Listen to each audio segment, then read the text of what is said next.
Who would believe that we are still in the depths of the COVID-19 pandemic after some 18 months and still not knowing when it will be all over?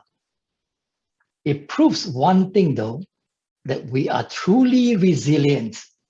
And on behalf of BATA, I want to salute all our brothers and sisters in the travel and tourism industry for hanging tough and working towards the recovery that will surely happen no matter what.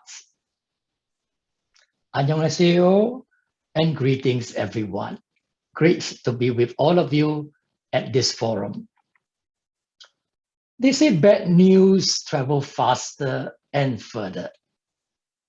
I'm very sure everyone is keeping current with all the news, reports, and updates widely available in the media. Today, I will avoid talking about the negative impact of the pandemic. For a change, let's focus on the positive side of the crisis. If you are still in business today, it is pretty clear that you have somehow pivoted or adapted to the unpredictable and brutal environment. It is not easy to pivot or transform, so you got to take some credit for it. Because without a playbook, there will be more questions than answers. So where are the positives, if any? Necessity is the mother of all invention. When you're forced to do something, especially for survival, you will surprise yourself and others. The biggest positive must be digitalization. Quoting Microsoft CEO Satya Nadella in April 2020, he said, Microsoft has seen 2 years worth of digital transformation in just 2 months, unquote. Other reports estimated COVID-19 brought forward digital transformation and adoption by at least 5 years. This is indeed big. It is no different in the tourism industry. We are already witnessing the transformation in all aspects of our business. For example, VR, AR, MR, contactless customer service, smart supply chain, AI and machine learning, touchless payment systems, just to name a few. Digitalization drives innovation and contributes to greater productivity. We cannot do without it. Let us all embrace it fully, or we'll be left behind. Another huge plus is the e-commerce boom. In a lockdown, arguably the only business that's still able to continue unfettered is e-commerce. We can see that happening in so many different industries. When people can't travel, they need to find something else to make them happy, to give them some joy. Retail therapy is a good substitute. Online shopping is booming. According to Statista, in 2020, over 2 billion people purchased goods and services online. And during the same year, e-retail sales surpassed $4.28 trillion worldwide. And this growth trend is expected to continue. Besides the usual savvy online shoppers, what we are seeing are people who have never gone online to do shopping. They are doing it for the first time. It includes people who were previously skeptical of transacting online, especially among the older population. Now, this is a new market segment that has huge purchasing power.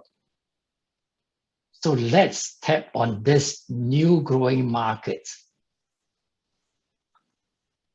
Typically, we set aside a travel budget for our personal and family leisure travel each year. But with borders closed, Part of this amount of money would be saved, but most of us will use part of it to purchase non-travel products.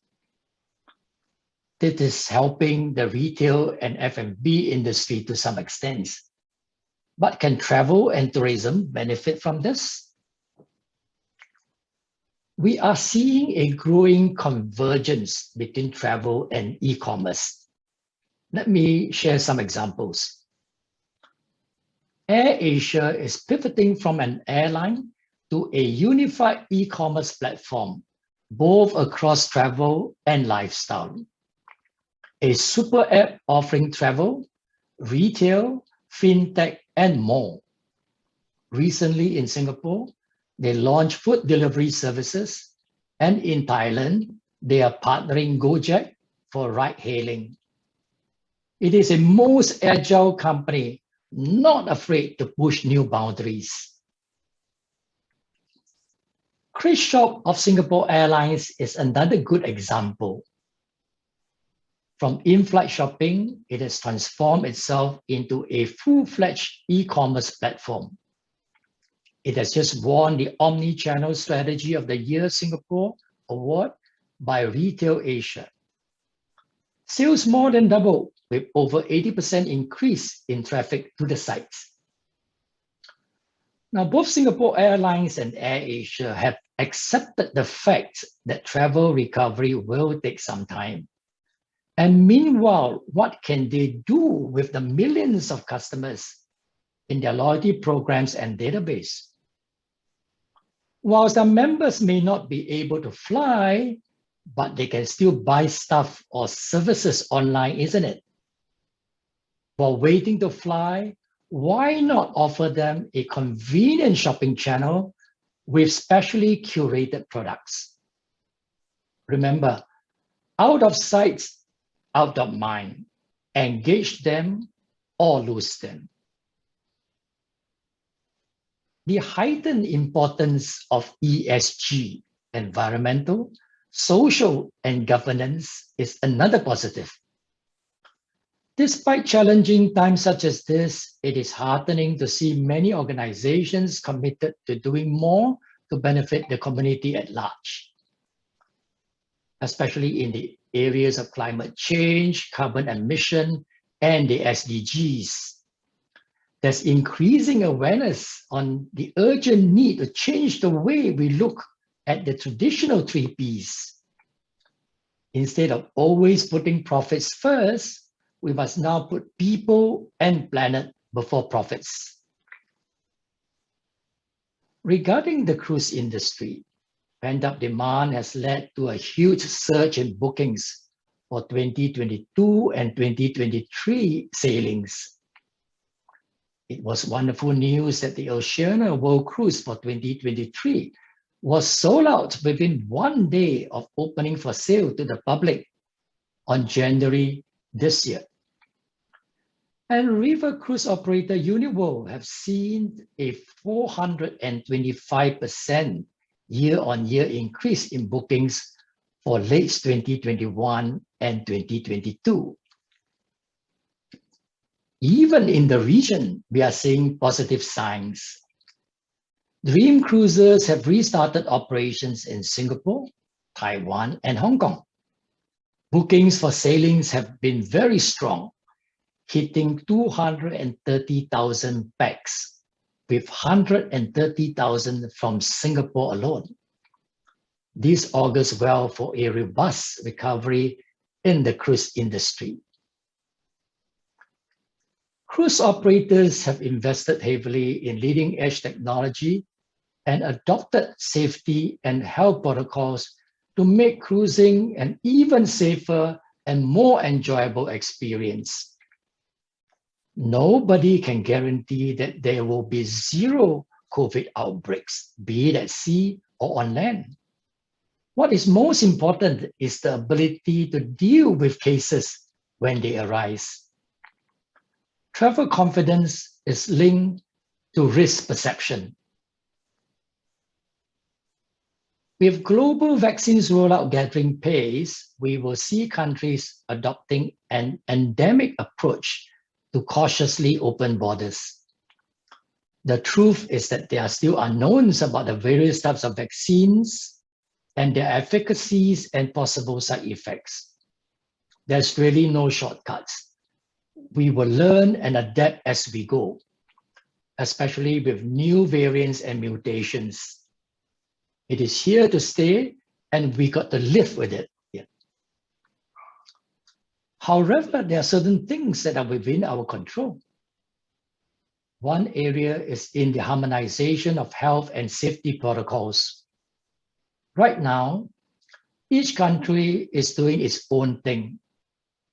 We need governments to come together and work hand in hand with the private sector.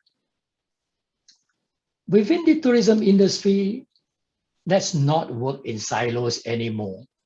Let's pool resources and share information across travel verticals. While focusing on the health and safety aspects, let's not forget about the traveler's experience. This is core. This has a great bearing on the speed of tourism recovery. PATA is a catalyst to promote sustainable and responsible tourism to, from, and within the Asia-Pacific region.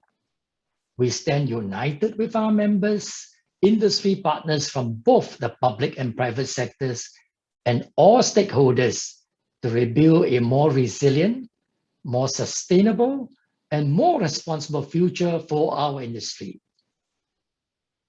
It is not if, but when tourism recovery will commence. Let us be lean and agile in an ever-evolving new reality. Let me conclude by sharing a quote from Charles Darwin. It is not the strongest of the species that survives, nor the most intelligent, but the most adaptable to change. Kamsahamnida and thank you. Have a productive forum.